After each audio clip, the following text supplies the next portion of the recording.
সবাইকে জয় যিশু, ঈশ্বরকে ধন্যবাদ। ঝুমা মালিক, হ্যাঁ আপনি মগরা জয়পুর থেকে আসছেন। হ্যাঁ এখানে লেখা আছে যে 18 বছর ধরে আপনার পরিবারে প্রচন্ড ঝগড়া, অশান্তি, দুষ্ট আত্মা কাজ করতো। হ্যাঁ। কি হতো সবকিছু আপনি খুলে বলুন। আমার বিয়ের পর থেকে বাড়িতে খুব অশান্তি ঝগড়া হতো, মানে বাড়িতে শ্বশুর শাশুড়ি মানে আরও যা পরিবারে যা লোক আছে এরকম মানে খুব অশান্তি ঝগড়া করতো যে আমাদেরকে মানে বড় ছেলে বড় বউকে বাড়িতে থাকতে দেবে না, মানে এরকমভাবে খুব অশান্তি ঝগড়া হতো। এরকম হতেই থাকে এরকম হতেই থাকে।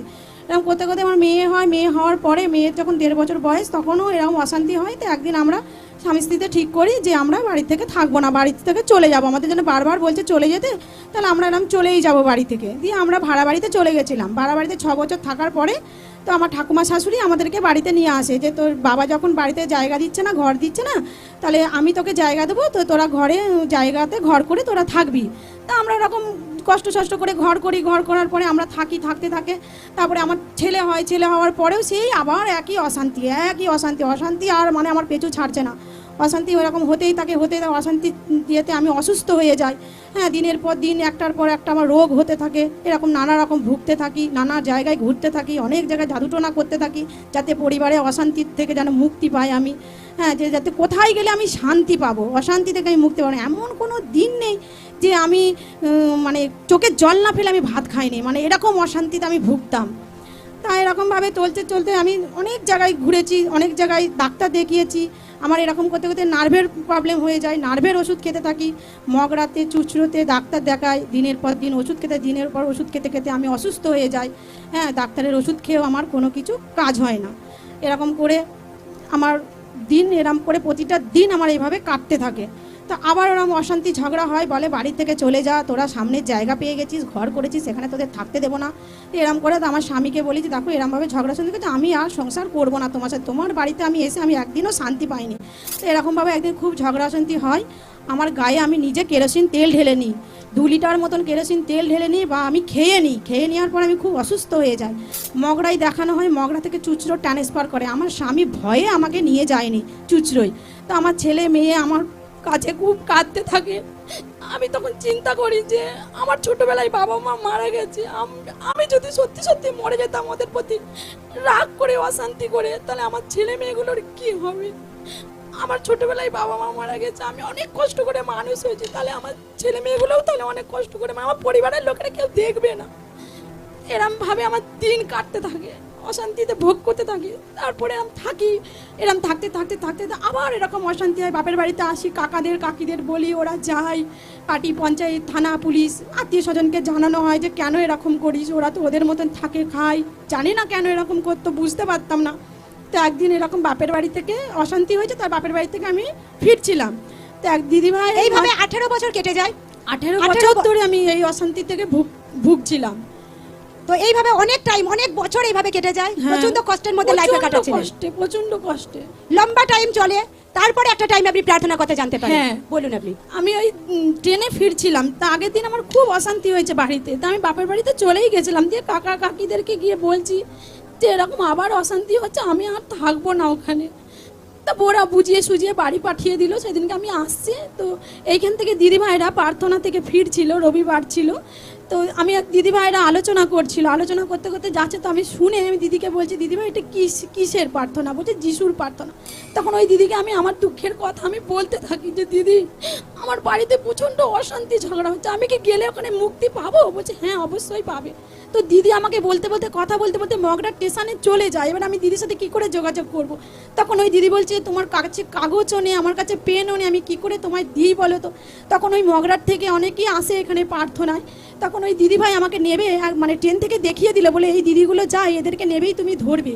তা আমি সঙ্গে সঙ্গে নেবে ওই দিদিকে দেখিয়ে, যে দিদিকে দিয়েছিল সেই দিদিকে আমি গিয়ে ধরি যে দিদি তুমি কি যিশুর প্রার্থনায় যাও ধামাস মণ্ডলীতে? এক দিদিভাই ট্রেনে বললো হ্যাঁ। তখন আমি ওকে বলি, আমার ওকেও বলতে আমি খুব কান্না করতে ভেঙে পড়ি যে আমাকে নিয়ে যাবে। বললো হ্যাঁ। ও সঙ্গে সঙ্গে আমাকে ফোন নাম্বার দেয় তখন ওই দিদিকে বলি কটার সময় যাও, বললো আমরা ভোরের দিকে যাই। তা আমি বললাম যে দিদি আমি তো ওষুধ খাই, ডাক্তারে আমাকে ওষুধ দিয়েছে, আমি এরকম অসুস্থ হয়ে যাই, টেনশানে আমার ঘুম হয় না বলে ডাক্তার আমায় ঘুমের ওষুধ দিয়েছে। তা আমি ঘুমের ওষুধ খেয়ে আমার ঘুমিয়ে যায়, তাহলে আমি কি করে উঠবো? বললো আমি তোমাকে ফোন করে ডাকবো। তো ওই বোন ওই দিদি আমাকে ফোন করে ডাকতো, ওনাদের সাথে আমি প্রার্থনায় এসেছি, প্রথম দিন এসেছি, এসে আমার খুব ভালো লাগে, আমি খুব কান্না করছি, খুব ভালো লেগেছে। এখানে দেখছি ঈশ্বরের আরাধনা হচ্ছে, কত ভাই বোন দাদা দিদি এসছে। তো সেই দিনই প্রথম দিনই দেখছি এক দিদি ভাই সাক্ষ্য দিচ্ছে এই পরিবারের অশান্তির জন্য। তখন আমি ভাবছি যে ওই দিদি ভাইটা এত অশান্তি থেকে যদি ফিরে হতে পারে, নিশ্চয়ই আমিও ফিরে হব।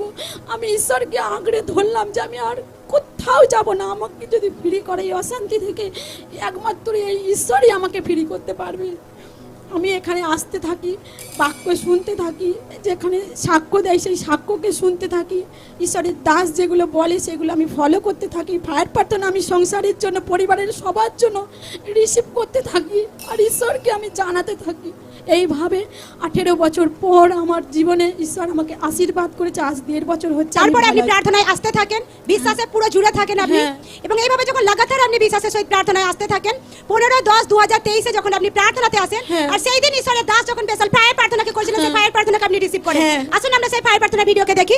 হাতকে উঠা বলা, হর এক দুষ্ট আত্মা আমাকে ঈশ্বরের রাজ্যতে, প্রার্থনাতে, বিশ্বাস জীবনে, বাক্যতে, পবিত্র জীবনে আগে বাড়তে বাধা সৃষ্টি করে এমন সারে দুষ্ট আত্মা হলি গোস্ট, হলি গোস্ট, হলি গোস্ট, হলি গোস্ট, হলি গোস্ট। প্রভু যিশুর নামে আপনার আত্মিক জীবন জীবিত হয়ে উঠুক আজকে। প্রভু যিশুর নামে আপনার পরিবার জীবিত হয়ে উঠুক আজকে। প্রভু যিশুর নামে আপনার আর্থিক জীবন জীবিত হয়ে উঠুক। প্রভু যিশু জীবিত নামে আপনাকে ফ্রি আর ডেলিভার ঘোষণা করছি। हर तरह के डिप्रेशन प्रभु यीशु नाम में अपना बड़े छेड़े चले जाए। हर तरह की सुसाइडल आत्मा प्रभु यीशु नाम में अपना बड़े छेड़े चले जाए। প্রার্থনাকে যখন আপনি বিশ্বাসের সহিত নিজের জীবনে গ্রহণ করেন, তারপরে কি চেঞ্জিং আছে আপনার সেই জীবনে? দিনকে আমি প্রথম সেই রিসিভ প্রার্থনা করার পরে আমি বাড়ি গেছিলাম। সেই বাড়িতে গিয়ে দেখি আমার কলেজ আমাকে জল নিতে দিত না, সেই কলের জল পর্যন্ত আমাকে নিতে দিত না। বাড়ির পরিবারের লোকেরা সেই কলটাকে অনেকবার 2-3 ভেঙে দিয়েছিল। সেই দিনকে আমি গিয়ে দেখি, আমি বাড়িতে মগরা স্টেশনে যাই নেমেছি, আমার মেয়ে আমায় ফোন করছে, মা তুমি বাড়িতে তাড়াতাড়ি এসো, বাবার নামে কল এসেছে। আমি যে বাবার নামে, বাড়িতে দাদুদের কারোর নামে কল আছে? নেই। বলছে না, বাবার নামে কল এসেছে, তুমি তাড়াতাড়ি বাড়ি আসো। বাড়িতে গিয়ে দেখি বাড়ির লোকেরা খুব অশান্তি করছে, আমার স্বামীর নামে কল এসেছে, ফ্রিতে কল, বলছে নিতে দেবো না। তখন আবার পার্টির লোকেরা বললো ঠিক আছে, তোমাদের সবারকে একটা করে কল দেওয়া হবে।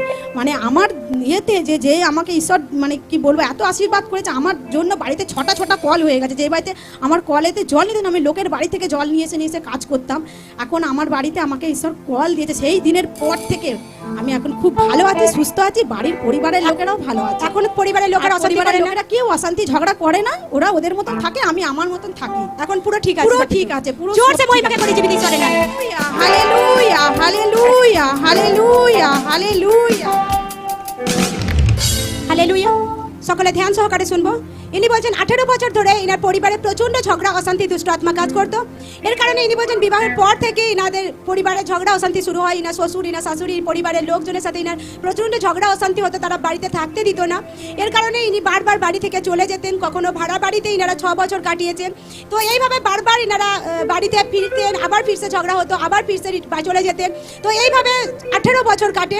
ঝগড়া অশান্তির কারণে ইনার মনে দুশ্চিন্তা অ্যাটাক করে, এবং চিন্তার কারণে ইনি মানসিকভাবে অসুস্থ হতে থাকেন, শরীরে নানা রকম প্রবলেম দেখা দিত। ইনি হার টাইম ইনি দুঃখের মধ্যে, কষ্টের মধ্যে ইনার লাইফকে চালাতেন। ইনি নিজে বলছেন যে একটা দিনও যায়নি যে চোখের জল ছাড়া উনি ভাত খাইছেন। তো প্রতিদিনই উনি কষ্টের মধ্যে উনার লাইফকে কাটাতেন, দিনের পর দিন এইভাবে থাকতেন। তার কারণে রাতের পর রাত ইনার ঘুম হতো না, প্রচণ্ড পরিমাণে শরীরে রোগের সৃষ্টি হয়ে গেছিল।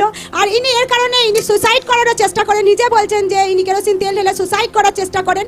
তো এইভাবে যখন চলতে থাকে ইনার নার্ভের প্রবলেমও দেখা যায়, অনেক জায়গাতে ট্রিটমেন্ট করেন, চুচুড়া মগরা অনেক জায়গাতে ট্রিটমেন্ট করেন, কিন্তু ট্রিটমেন্ট করার পরও কিন্তু কোনো রকম প্রবলেম ইনার দূর হয় না। ইনি ঘুমের বড়ি খেতে থাকেন, ইনার শরীর দিন প্রতিদিন দুর্বল হতে থাকে।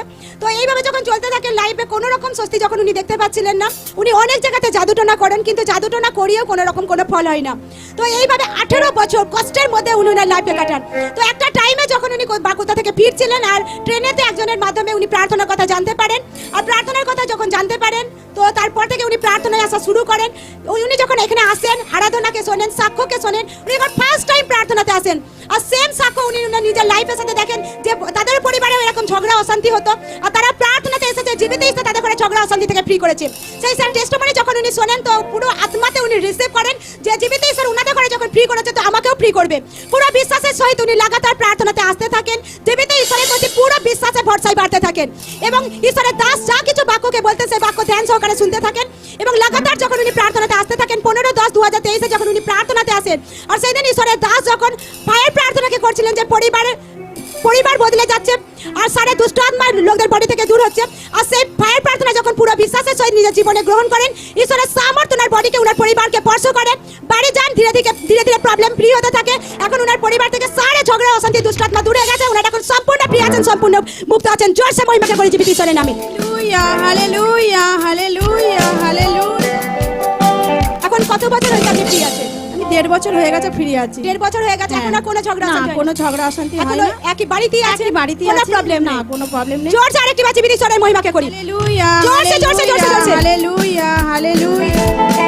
জীবিত ঈশ্বর আপনার জীবনে 18 বছর ঝগড়া অশান্তি দুষ্ট আত্মা থেকে সুসাইডের আত্মা থেকে এবং রোগ থেকে আপনাকে ফ্রি করেছে।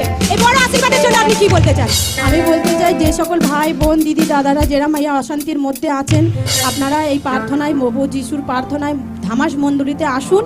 আমি যেরকম ঈশ্বরের কাছ থেকে আশীর্বাদ পেয়েছি, সুস্থতা পেয়েছি, সমস্যার সমাধান পেয়েছি, আপনারাও বিশ্বাস সহকারে ধামাস মণ্ডলীতে আসুন, আপনারাও উদ্ধার পাবেন। ঈশ্বর আপনাদেরকেও আশীর্বাদ করবেন। কারণ প্রভু জীবিত ঈশ্বর, প্রভু উদ্ধার করতে।